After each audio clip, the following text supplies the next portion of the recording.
नमस्कार साथियों, स्वागत है आप सभी का आपके अपने इस YouTube चैनल पर जिसका नाम है जीएस बुस्टर, जो कि पार्ट है तक्षशिला आईएएस बलिया का। और मैं हूं अनुप उपाध्याय।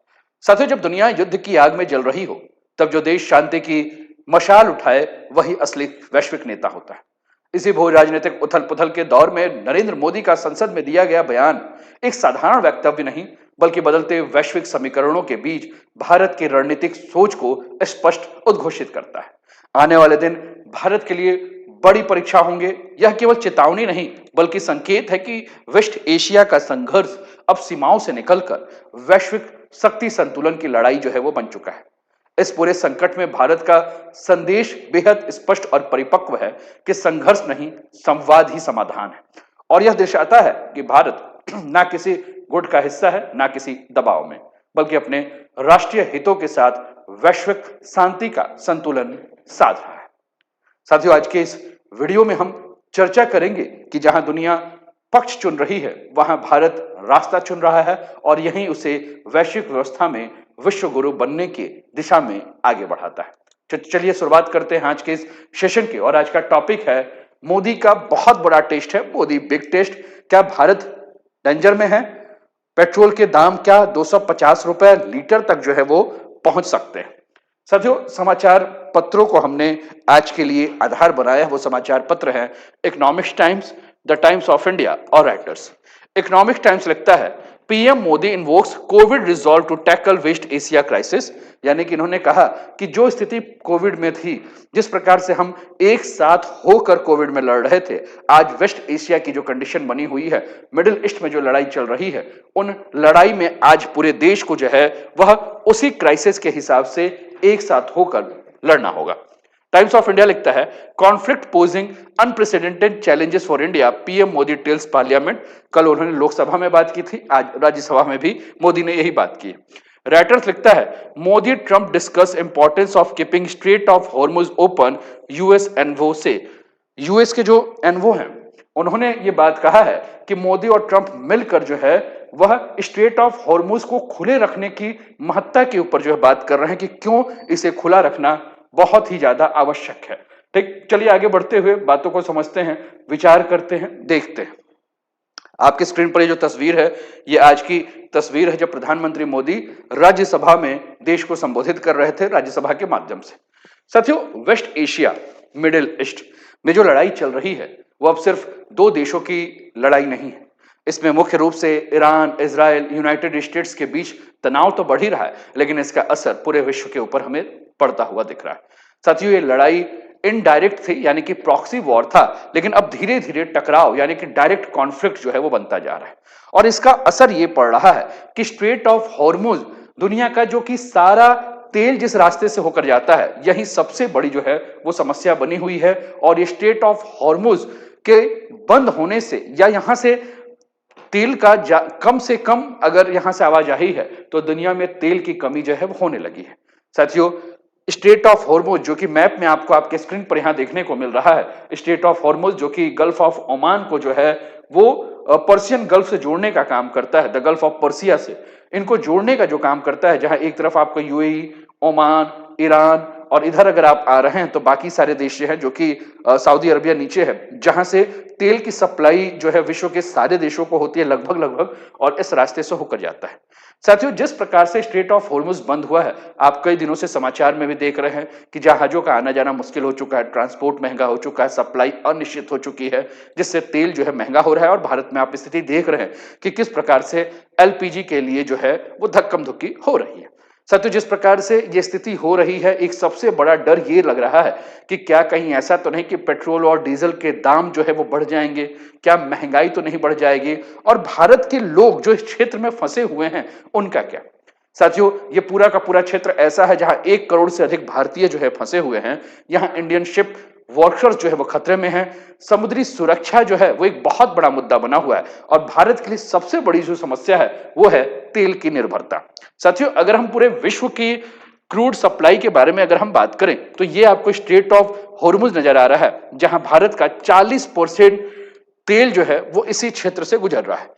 ठीक, तो अब सबसे बड़ी अगर हम बात करें, तो हम क्या कहें कि 40% तेल यहीं से आता है, और हम जानते भी हैं कि तेल के लिए भारत विश्व के अन्य देशों के ऊपर जो है निर्भर है। भारत अपना लगभग 80% तेल जो है वो इंपोर्ट करता है, यानी कि आयात करता है, जिसमें से 40% तेल जो है वो वेस्ट एशिया से आता है। भारत के, जैसा कि मैंने कहा कि 1 करोड़ से अधिक भारतीय यहां कमाने जा रहे हैं इस क्षेत्र में, और उनकी कमाई जो है वो रेमिटेंस के रूप में भारत की अर्थव्यवस्था के लिए बहुत ज्यादा जरूरी है। साथियों, भारत का हित यही है कि यहां से व्यापार, यहां से ऊर्जा सुरक्षा और इस क्षेत्र की अगर शांति बनी रहती है तो भारत के लिए फायदेमंद है। साथियों, वेस्ट एशिया की जो पूरी की पूरी लड़ाई चल रही है, वह लड़ाई सिर्फ वहां की नहीं है, बल्कि इससे भारत की तेल सप्लाई, महंगाई और लोगों की सुरक्षा, इन तीनों के ऊपर असर देखने को मिल रहा है। और ये एक ऐसा संकट है जिसका असर वैश्विक भी है और भारत के अंदर भी महसूस हो रहा है। साथियों, आपको समझना होगा कि इंटरनेशनल रिलेशन के क्लास में, इंटरनेशनल रिलेशन के विषय में जो है, ये एक बहुत ही इंपॉर्टेंट थ्योरी है, जिस थ्योरी को हम रियलिज्म की थ्योरी कहते हैं। रियलिज्म का मतलब क्या है? साथियों, हर देश सबसे पहले अपने फायदे के बारे में सोचता है, यानी कि नेशनल इंटरेस्ट, राष्ट्र हित के बारे में जो है वो सोचता है। यानी कि जब हम इंटरनेशनल रिलेशन के बारे में बात करते हैं और इंटरनेशनल रिलेशन में हम जब रियलिज्म के बारे में बात करते हैं, तो यहां कोई स्थायी दोस्त नहीं होता, यहां कोई स्थायी दुश्मन नहीं होता, सब अपने अपने हित के बारे में स्थायी होते हैं। और इस संकट में अगर हम बात करें, तो चाहे हम यूनाइटेड स्टेट्स के बारे में बात कर रहे हैं, यूनाइटेड स्टेट्स यानी कि अमेरिका के बारे में अगर हम बात कर रहे हैं साथियों, तो दुनिया में अपनी ताकत और दबदबा को बनाए रखने के लिए वो क्या कर रहा है? ग्लोबल डोमिनेंस बनाने के लिए लड़ाई लड़ रहा है। ईरान की बात करें तो मिडिल ईस्ट में खुद को बड़ी शक्ति वो बनाना चाह रहा है, रीजनल पावर एम्बिशन उसकी सोच है। इजराइल की बात करें तो इजराइल अपनी सुरक्षा और अपने अस्तित्व को सबसे ऊपर रख रहा है, सर्वाइवल फर्स्ट के बारे में बात कर रहा है। यानी कि कुल मिलाकर इस पूरे संघर्ष में आइडियोलॉजी नहीं है, बल्कि पावर और इंटरेस्ट जो है वो काम कर रहा है। इसलिए आपको हमेशा इस बात को ध्यान रखना होगा कि इंटरनेशनल पॉलिटिक्स में परमानेंट दोस्त और दुश्मन नहीं होते हैं। परमानेंट सिर्फ होता है तो वो होता है नेशनल इंटरेस्ट, यानी कि राष्ट्रीय हित, और यही है रियलिज्म का असली खेल। साथियों, स्ट्रेट ऑफ हॉर्मुज के बारे में अगर हम बात करें, तो स्ट्रेट ऑफ हॉर्मुज का एक और मैं क्लियर मैप आपके सामने रखता हूं, जिससे कि बातों को और समझाना आसान हो जाएगा। ये पर्शियन गल्फ दिख रहा है, ये गल्फ ऑफ ओमान दिख रहा है, ये क्षेत्र आपको जो दिख रहा है वो है आपका स्ट्रेट ऑफ हॉर्मुज, है ना।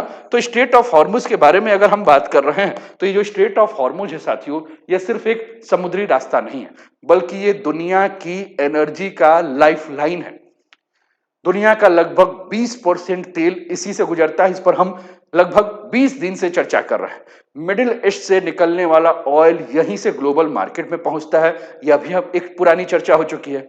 लेकिन साथियों, अगर यहां टेंशन बढ़ा या रास्ता बंद हो जाएगा, तो पूरी दुनिया में तेल की सप्लाई जो है वो रुक जाएगी, तेल के दाम अचानक बढ़ जाएंगे, ग्लोबल इकोनॉमिक क्राइसिस आ सकता है। और आपने देखा होगा कि जिस प्रकार से ट्रंप ने 5 दिन के युद्ध विराम की बात की, 13% तेल के दाम अचानक जो है वो कम हो गए। साथियों, ये पूरा का पूरा एरिया जो है वो चोक पॉइंट है, और इसी चोक पॉइंट पर चोक पॉइंट पॉलिटिक्स खेला जा रहा है। ये चोक पॉइंट पॉलिटिक्स क्या है? साथियों, जब कोई देश या क्षेत्र ऐसे स्ट्रेटेजिक नैरो रूट को कंट्रोल करे जहां से सारे के सारे रिसोर्सेज जो है वो गुजर रहा है, जैसे कि हॉर्मुज की बात करें, तो पूरे वर्ल्ड सिस्टम को इन्फ्लुएंस कर सकता है। इसलिए इस क्षेत्र को जो है वो जियो स्ट्रेटेजिक चोक पॉइंट जो है वो कहा जाता है। हॉर्मुज पर नियंत्रण सिर्फ एक रास्ते पर नियंत्रण नहीं है साथियों, बल्कि पूरे दुनिया की एनर्जी सप्लाई पर कंट्रोल के बराबर है। और यही चोक पॉइंट पॉलिटिक्स का असली पावर गेम है। अब यहां भारत की जो है वो अग्नि परीक्षा है। भारत के लिए अगर हम बात करें इस क्षेत्र का जिसके हम बारे में बात कर रहे हैं, ये चोक पॉइंट है, तो भारत इस पूरे स्थिति में, पूरे संकट में सबसे यूनिक है साथियों। क्यों? क्योंकि भारत के तीनों पक्षों से अलग अलग हित जुड़े हैं।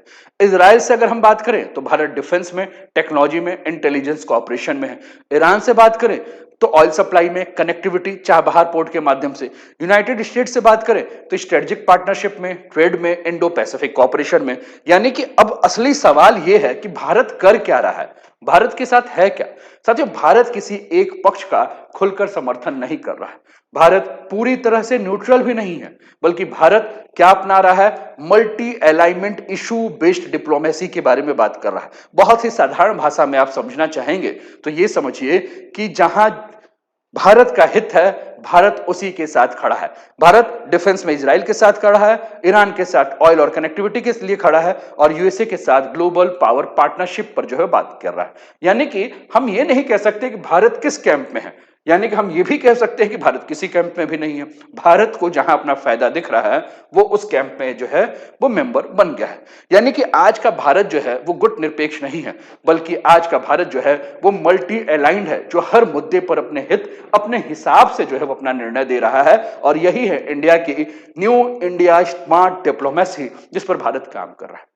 साथियों, आज के समय में युद्ध सिर्फ सीमा पर नहीं लड़े जाते, बल्कि रिसोर्सेस पर कंट्रोल भी जो है वह असली ताकत की पहचान है। आज का नया हथियार क्या है? तो नया हथियार है तेल, गैस, व्यापार मार्ग। और जो इन देश के ऊपर कंट्रोल रखता है, जो देश इन सभी के ऊपर कंट्रोल रखता है, वही ग्लोबल पॉलिटिक्स में ताकतवर बनता है। साथियों, एनर्जी सिक्योरिटी क्यों?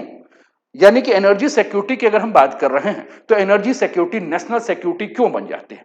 साथियों, अगर किसी देश के पास पर्याप्त एनर्जी नहीं है, यानी कि उसके पास इंडस्ट्री नहीं है, उसके पास ट्रांसपोर्ट नहीं है, उसके पास इकोनॉमिक फ्लो जो इकोनॉमी है, अगर हम कह रहे हैं कि उसके पास एनर्जी नहीं है, तो कुल मिलाकर वो अपने यहां जो भी चीजें हैं उनके लिए वो किसी अन्य देश के ऊपर आपको क्या देखने को मिलेगा? अन्य देश के ऊपर वो आपको निर्भर देखने को मिलेगा। एनर्जी अगर उसके पास नहीं है तो हर जो इंफ्रास्ट्रक्चर है उसका, चाहे इंडस्ट्री हो, ट्रांसपोर्ट हो, इकोनॉमी हो, वो सारे के सारे जो है वो मंद पड़ जाएंगे या बंद हो जाएंगे। महंगाई वहां बढ़ जाएगी। यानी बिना एनर्जी के देश की इकोनॉमिक और स्ट्रेटेजिक पावर दोनों के दोनों जो है वो कमजोर हो जाएंगे। और भारत अपनी जरूरत का, जैसा कि हमने कहा कि 80% तेल क्या कर रहा है, भारत अपनी जरूरत का 80% जो है वो तेल इंपोर्ट कर रहा है। जैसे कि यूएस, इजराइल और ईरान का जो युद्ध चल रहा है, 24 दिन के बाद भारत पर क्या इंपैक्ट पड़ा है वेस्ट एशिया को लेकर, तो समझिएगा ऑयल और एनर्जी में India imports 85% of crude oil, है ना, लगभग 85% ये खरीद रहा है। और 60 से 65% कहां से आ रहा है? तो वेस्ट एशिया से।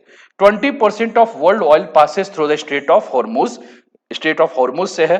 और जिस प्रकार से तनाव बढ़ रहे हैं, तेल के दामों में 5 से $15 पर बैरल की जो है वो वृद्धि होगी। महंगाई की बात करें, कॉमन मैन के ऊपर क्या प्रॉब्लम होगी? तो premium petrol has become expensive, जो प्रीमियम पेट्रोल है वो महंगे हो चुके हैं। डोमेस्टिक कुकिंग गैसेस जो हैं उनके दाम बढ़ गए हैं, जैसे कि आप देख रहे हैं कि एलपीजी के दाम 60-70 रुपए जो है वो पर सिलेंडर बढ़ चुके हैं। प्राइस ऑफ रेगुलर पेट्रोल और डीजल जो है ये भी बढ़ रहे हैं। स्टॉक मार्केट जो है ये भी नीचे गिर रहा है, डिक्लाइन कर रहा है। ब्लॉकेज अगर हॉर्मोज पर है तो इससे ऑयल प्राइस जो है वो तेजी से बढ़ रहे हैं, जो कि भारत में इंपोर्ट बिल बढ़ा रहा है। प्रेशर जो है वो क्या कर रहा है, रुपए के ऊपर असर दिख रहा है। 90 रुपए से ऊपर पहुंच चुका है, यानी कि डॉलर की तुलना में रुपया बहुत कमजोर हो रहा है ना। इसके अलावा अगर हम बात करें तो भारत के लोग हैं उनके सेफ्टी की बात करें तो 8 से 9 मिलियन इंडियन जो है वो वेस्ट एशिया में जो है वो क्या कर रहे हैं, काम कर रहे हैं। मेरी बात समझ में आ रही है? ठीक, जो कि यूएई में है, सऊदी अरबिया में है, कतर में है। अगर ये क्राइसिस बढ़ता है तो क्या हो जाएगा? जरूरत ये पड़ जाएगी कि जो भी इंडियंस हैं वहां उनको एयर लिफ्ट करके, ऑपरेशन करके जो है उनको क्या किया जाए, वापस भारत आए। ट्रेड पे क्या असर पड़ेगा? तो इंडिया का 100 बिलियन ट्रेड जो है वो इन्हीं सारे क्षेत्र से है, $100 बिलियन का, जो कि लाल सागर और स्वेज के रूट से जाता है। अगर ये गड़बड़ाएगा तो इससे क्या होगा कि भारत का शिपिंग कॉस्ट जो है वो 2 से 3 गुना बढ़ जाएगा और जो डिलीवरी है वो 10 से 15 दिन लेट जाएगा। मेरी बात समझ रहे हैं? यानी कि आज के दौर में तेल सिर्फ ईंधन नहीं है साथियों, बल्कि राष्ट्र की ताकत है, सुरक्षा का आधार है। इसलिए वेस्ट एशिया का कोई भी संकट जो है वो इंडिया के एनर्जी सिक्योरिटी के ऊपर सीधा खतरा है, नेशनल सिक्योरिटी के ऊपर खतरा है। यानी कि वेस्ट एशिया का यह संघर्ष अब पारंपरिक युद्ध नहीं रहा, बल्कि ऊर्जा संसाधन, समुद्री मार्ग, वैश्विक शक्ति संतुलन पर नियंत्रण की लड़ाई बन चुका है। और ऐसे में भारत को अपने मल्टी अलाइनमेंट के ऊपर जो है वो काम करना होगा। भारत अपने मल्टी अलाइनमेंट के माध्यम से संतुलित कूटनीति अपनाते हुए अपने राष्ट्र हितों की जो है वो रक्षा कर सकता है।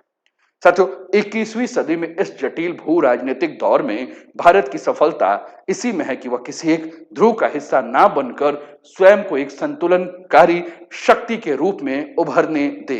आपको क्या लगता है? आप क्या सोचते हैं इस मुद्दे को लेकर? अपनी राय भी जो है वो हम तक पहुंचाएं।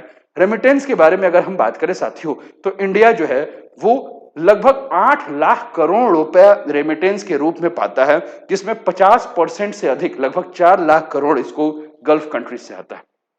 साथियों, अगर क्राइसिस बढ़ेगी तो उस क्षेत्र में काम करने वाले जो भी भारतीय हैं उनके जॉब के ऊपर असर पड़ेगा, इनकम के ऊपर असर पड़ेगा और इसका असर भारत की अर्थव्यवस्था के ऊपर भी पड़ेगा कि हमारे पास विदेशी मुद्रा भंडार जो है वो कम हो जाएंगे। तो उम्मीद करता हूं कि आज का वीडियो आपको समझ में आया होगा, अच्छा लगा होगा। तो अपने विचार जो है वो कमेंट के माध्यम से हम तक पहुंचाएं। चैनल को सब्सक्राइब नहीं किया तो सब्सक्राइब कर दीजिए, वीडियो को लाइक नहीं किया तो लाइक कर दीजिए और शेयर नहीं किया तो शेयर कर दीजिए। अपना ध्यान रखिए, स्वस्थ रहिए, मस्त रहिए, तंदुरुस्त रहिए, हंसते खेलते मुस्कुराते हुए जीवन का आनंद लीजिए। जय हिंद, जय भारत।